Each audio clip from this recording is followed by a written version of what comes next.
Confidence ഗ്രൂപ്പിന്റെ ചെയർമാനും real estate വ്യവസായിയുമായിട്ടുള്ള CJ റോയിയുടെ മരണത്തിൽ ഏറെ ദുരൂഹതകളുണ്ട് എന്ന കാര്യത്തിൽ സംശയമില്ല. എന്നാൽ ആ മരണത്തിന് പിന്നിലുള്ള ഘടകങ്ങൾ അതുതന്നെയാണെന്ന് ചർച്ചയായിരിക്കുന്നത്.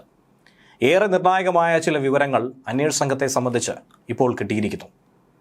ഇത്രയും നാൾ അന്വേഷിച്ച, ഇത്രയും ദിവസം തിരക്കിയ സെക്യൂർഡ് ചേംബറിലേക്ക് സ്പെഷ്യൽ ഇൻവെസ്റ്റിഗേഷൻ ടീമിന് കടക്കാനായി കഴിഞ്ഞിരിക്കുന്നു.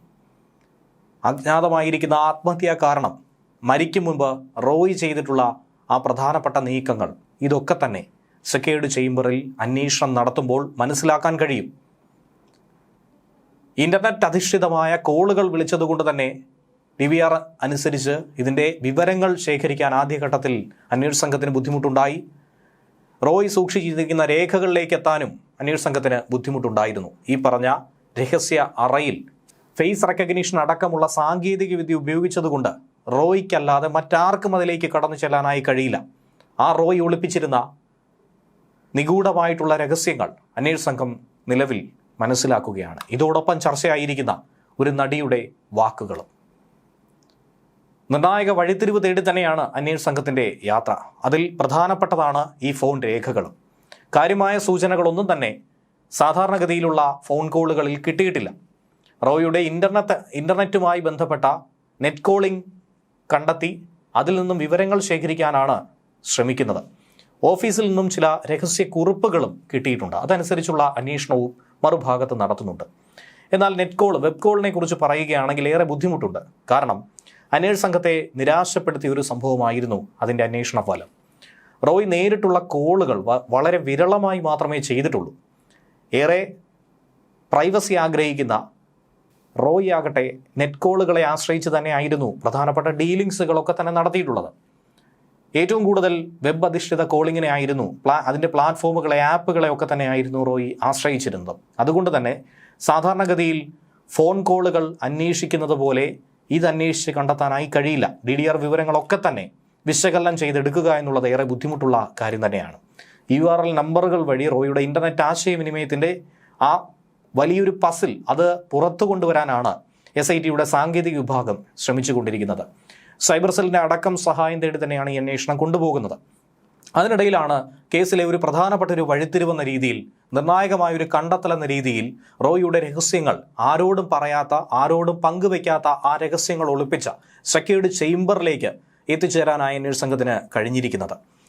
റോയിയുടെ മുറിയിൽ തന്നെ, ഓഫീസിലെ തന്നെ പ്രത്യേക മുറിക്കകത്താണ് ഫേഷ്യൽ റെക്കഗ്നീഷൻ സാങ്കേതികവിദ്യ അടക്കം ഉപയോഗിച്ച് സുരക്ഷിതമാക്കിയ ഈ മുറി കണ്ടെത്തിയത്. ആ മുറിയിൽ നിന്നും കിട്ടിയ കൈപ്പടയിലുള്ള, സ്വന്തം കൈപ്പടയിൽ എഴുതിയ ചില കുറിപ്പുകളുണ്ട്. കേസിനെ സംബന്ധിച്ച് നിർണായകമായിട്ടുള്ള ചില വിഷയങ്ങളാണ് അവയെന്നുള്ള ഒരു സൂചന കിട്ടിക്കഴിഞ്ഞു. സ്വന്തം മുറിയിൽ ആരെയും കയറ്റാൻ റോയ് ആഗ്രഹിച്ചിരുന്നില്ല. തനിക്ക് മാത്രമുള്ള ഒരു കേന്ദ്രമെന്ന രീതിയിലായിരുന്നു റോയ് ആ മേഖലയെ കൊണ്ടുപോയത്. തൻ്റെ ചിന്തകൾ, തൻ്റെ പദ്ധതികൾ, പ്ലാനുകൾ, തൻ്റെ ബുദ്ധിമുട്ടുകൾ, ആശങ്കകൾ, ഇതൊക്കെ തന്നെ റോയ്ക്ക് എഴുതി വയ്ക്കുന്ന ഒരു ശീലമുണ്ടായിരുന്നു. അതുകൊണ്ട് തന്നെ തൻ്റെ മോശം വശം ആരും തന്നെ കാണരുത് എന്നുള്ള നിർബന്ധമുള്ളതുകൊണ്ട് ആ പേപ്പറുകളോ കുറിപ്പടികളോ ആ മുറിയോ ആർക്കും തന്നെ എത്തിച്ചേരാൻ കഴിയാത്ത രീതിയിൽ, ആക്സസിബിൾ അല്ലാത്ത രീതിയിലായിരുന്നു മാറ്റിയിരുന്നത്. അവിടെ നിന്നും ഒരു കൂട്ടം പേപ്പറുകളാണ് അന്വേഷണ സംഘം കണ്ടെത്തിയത്. അതിൽ പലവിധ വിവരങ്ങൾ റോയ് കുറിച്ചിരിക്കുന്നു. അതൊക്കെ തന്നെ വിശദമായി പരിശോധിക്കുകയാണ് SIT. റോയിയുടെ മരണത്തിലേക്ക് നയിച്ച പ്രധാനപ്പെട്ട ആ വിവരം അത് ഈ കുറിപ്പടികളിൽ കാണുമെന്നാണ് അന്വേഷണ സംഘത്തിൻ്റെ സൂചന. SIT തലവൻ വംശി കൃഷ്ണയുടെ, DCP ലോകേഷ് ജഗലസഗറുടെയും വിശ്വാസം ഉറപ്പായും ഇതിൽ നിന്നും ചുരുളഴിക്കാൻ കഴിയുമെന്നുള്ളതാണ്. ഒരാഴ്ചയ്ക്കുള്ളിൽ തന്നെ റോയിയുടെ മരണത്തിൻ്റെ ഉത്തരം കണ്ടെത്തുമെന്നാണ് അന്വേഷണ സംഘം പറയുന്നത്.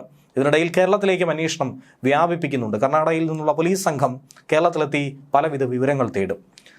മരണത്തിന് പിന്നിലെ കാരണം വളരെ ലളിതമായിരിക്കുമെന്നാണ് അന്വേഷണ സംഘത്തിൻ്റെ സൂചന. ഇതുവരെയുള്ള അന്വേഷണത്തിലൂടെയാണ് അത് കണ്ടെത്താൻ കഴിഞ്ഞിരിക്കുന്നത്. പക്ഷേ എന്താണെന്നുള്ളത് പുറത്തു വിട്ടിട്ടില്ല.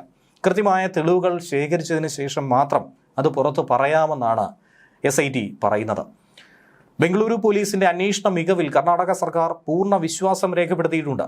റോയിയുടെ കുടുംബവും അതുതന്നെയാണ് പ്രകടിപ്പിക്കുന്നത്. ഒരാഴ്ചയ്ക്കുള്ളിൽ തന്നെ ഈ കേസ് സോൾവ് ചെയ്തിരിക്കുമെന്നാണ് അന്വേഷണ സംഘം പറയുന്നത്. അന്തിമ നിഗമനത്തിലേക്ക് SITക്ക് എത്താൻ ഒരാഴ്ച കൂടി വേണമെന്നാണ് പറയുന്നത്. വിഷാദ രോഗത്തിനടക്കം റോയ് ചികിത്സ തേടിയിരുന്നു എന്നുള്ള കുറിപ്പടികൾ കിട്ടിയിട്ടുണ്ട്. അതുകൊണ്ട് തന്നെ റോയ് കൺസൾട്ട് ചെയ്ത ഫിസിഷ്യൻ്റെ സഹായമടക്കം തേടിയാണ് ഈ അന്വേഷണം മുന്നോട്ട് കൊണ്ടുപോകുന്നത്. റോയിയുടെ മരണം അന്വേഷിക്കുന്ന പ്രത്യേക സംഘം തെളിവെടുപ്പിനായി കൊച്ചിയിലെത്തിയാണ് കൂടുതൽ വിവരങ്ങൾ ശേഖരിക്കുക. കേരളത്തിലെ കോൺഫിഡൻസ് ഗ്രൂപ്പിന്റെ ഇടപാടുകളായിരിക്കും സംഘം ആദ്യം പരിശോധിക്കുക. ആദായ നികുതി വകുപ്പിന്റെ റെയ്ഡിന് പിറകെ റോയി ബംഗളൂരുവിലെ പ്രമുഖ ആശുപത്രിയിൽ വിഷാദ രോഗത്തിന് ചികിത്സ തേടിയെന്നാണ് കുടുംബാംഗങ്ങൾ മൊഴി കൊടുത്തത്. അത് IT-യുടെ റെയ്ഡ് മൂലം മാത്രമല്ല, പകരം തനിക്ക് തന്നെ വേട്ടയാടുന്ന പലവിധ വിഷയങ്ങളുണ്ട്. താൻ ഏറെക്കാലമായി മനസ്സിൽ ഒളിപ്പിച്ച ആ വിഷയങ്ങളെല്ലാം കൂടി ഒന്നിച്ചു പുറത്തേക്ക് വരുമ്പോൾ അതിനുള്ള ഒരു സൊല്യൂഷൻ എന്ന രീതിയിലായിരുന്നു അന്ന് വിഷാദ രോഗത്തിന് ചികിത്സ തേടിയത്. ബാങ്ക് വായ്പകളില്ലാതെ എങ്ങനെയാണ് വമ്പൻ പ്രൊജക്റ്റുകൾക്ക് റോയിക്ക് പണം കിട്ടിയത്?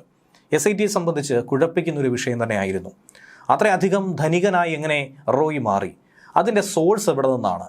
ലാഭം അടുത്താണ് വിദേശ രാജ്യങ്ങളിൽ റോയി കച്ചവടം നടത്തുന്നത്, ബിസിനസ് നടത്തുന്നത് എന്ന് പറയുമ്പോൾ UAE അടക്കമുള്ള രാജ്യങ്ങൾ ഇപ്പോഴത്തെ 2019 ശേഷം ഇന്ത്യയുമായി ഏർപ്പെട്ട കരാർ അനുസരിച്ചുകൊണ്ട് റോയിയുടെ ഇവിടുത്തെ സാമ്പത്തിക സ്രോതസ്സും വരുമാനവും ലാഭവും ഒക്കെ തന്നെ പരിശോധിക്കാനുള്ള ആക്സസിബിലിറ്റി അവർക്കുണ്ട്. അത്തരത്തിൽ പരിശോധന നടത്തിയപ്പോൾ റോയി ഭയപ്പെടുന്ന എന്തൊക്കെയോ ചില വിവരങ്ങളുണ്ടായിരുന്നു. ഒരുപക്ഷെ IT റെയ്ഡിനെയും ഭയപ്പെട്ടത് അതുകൊണ്ട് തന്നെ ആയിരിക്കാം.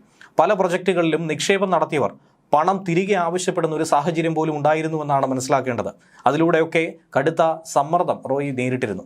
റോയിയുടെ ഓഫീസിലെ രഹസ്യമുറിയിൽ നിന്ന് കിട്ടിയ കുറിപ്പുകളും മരണത്തിന് തൊട്ട് മുൻപ് നടത്തിയ ആ പ്രധാനപ്പെട്ട 3 കോളുകൾ, ഈ കോളുകൾ കേന്ദ്രീകരിച്ചാണ് അന്വേഷണം പുരോഗമിക്കുന്നത്. അതേസമയം റോയിയുടെ മരണങ്ങളെ തമ്മിൽ താരതമ്യം ചെയ്യുന്നതിനെതിരെ അതിരൂക്ഷമായ വിമർശനം ഉയർത്തിക്കൊണ്ട് നടി മായാ മേനോൻ രംഗത്തെത്തിയതും ശ്രദ്ധേയമായൊരു വിഷയമാണ്. ഇരുവരുടെയും ജീവിത സാഹചര്യങ്ങളും അതുപോലെ മരണകാരണങ്ങളും തികച്ചും വ്യത്യസ്തമാണെന്നാണ് പറയുന്നത്. അതായത് പ്രവാസി വ്യവസായി സാജൻ പാറയിലിൻ്റെയും അന്തരിച്ച വ്യവസായിയായ CJ റോയിയുടെയും മരണങ്ങളെ തമ്മിലാണ് നിരവധി ആളുകൾ താരതമ്യം ചെയ്തതായി നടി വ്യക്തമാക്കുന്നത്. CJ റോയിയുടെ മരണത്തിലെ ദുരൂഹതകൾ ആദ്യം പുറത്തു വരട്ടെ. പുറത്തു വരും മുൻപ് സാജനെ പോലൊരു പാവം മനുഷ്യനുമായി ഇതിനെ കൂട്ടിക്കുഴയ്ക്കരുതെന്നാണ് നടി പറയുന്നത്. തൻ്റെ കഠിനാധ്വാനത്തിലൂടെ ഉണ്ടാക്കിയ സമ്പാദ്യം മുഴുവൻ സർക്കാർ അനാസ്ഥ മൂലം നഷ്ടപ്പെടുമെന്ന ഘട്ടത്തിൽ നിക്കക്കള്ളിയില്ലാതെ ജീവനൊടുക്കിയ വ്യക്തിയായിരുന്നു സാജൻ. സർക്കാർ ക്രൂരതയുടെ ഇരയാണ് സാജൻ എന്നാണ് നടി പറയുന്നത്. പക്ഷേ CJ റോയി ആകട്ടെ അങ്ങനെയല്ല. CJ റോയിയുടെ മരണത്തിൽ അനവധി ദുരൂഹതകൾ ഇനിയും ചുരുളഴിയാനുണ്ട്.